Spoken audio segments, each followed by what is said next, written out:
Jaksa penuntut umum menyebut perselingkuhan antara Putri Chandrawati dan Brigadir Nofriansah Yosua Huta Barat atau Brigadir J terjadi saat berada di rumah Magelang pada 7 Juli 2022 lalu. Hal ini disampaikan Jaksa penuntut umum saat membacakan tuntutan bagi terdakwa Kuat Ma'ruf di Pengadilan Negeri Jakarta Selatan Senin 16 Januari. Adapun kesimpulan ini disampaikan JPU berdasarkan keterangan nomor 210, keterangan Kuat Ma'ruf nomor 124, 125 dan 50, serta keterangan ahli poligraf Aji Febrianto, termasuk BAP Laboratorium Kriminalistik Poligraf yang dilakukan pada 9 September 2022 lalu, bahwa benar pada hari Kamis tanggal 7 Juli 2022, sekira sore hari di rumah Verdi Sambo di Magelang, terjadi perselingkuhan antara korban Yosua dengan saksi Putri Chandrawati, kata Jaksa Penuntut Umum dikutip dari YouTube Kompas TV. Dan kejadian itu dipergoki Kuat Ma'ruf, sehingga jaksa menganggap bahwa terdakwa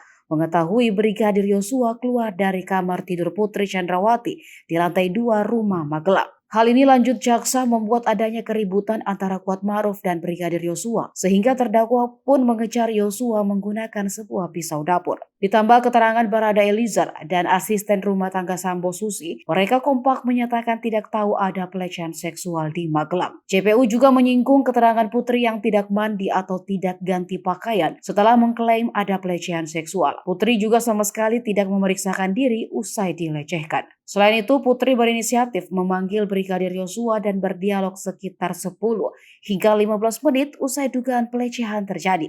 Dan Sambo juga tidak meminta istrinya untuk melakukan visum. Seluruh fakta-fakta hukum itu dinilai menegaskan tidak ada pelecehan seksual yang terjadi, melainkan ada perselingkuhan antara Putri Chandrawati dan Brigadir Yosua. Seperti diketahui, Kuat Ma'ruf dituntut 8 tahun penjara oleh Jaksa Penuntut Umum karena terbukti secara sah dan meyakinkan telah merampas nyawa orang lain yang sudah direncanakan terlebih dahulu.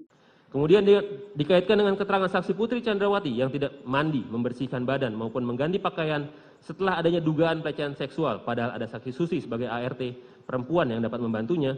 Tindakan saksi Putri Chandrawati yang sama sekali tidak memeriksakan diri ke dokter pasca dugaan pelecehan seksual, padahal saksi Putri Chandrawati adalah merupakan seorang dokter yang sangat peduli dengan kesehatan dan kebersihan.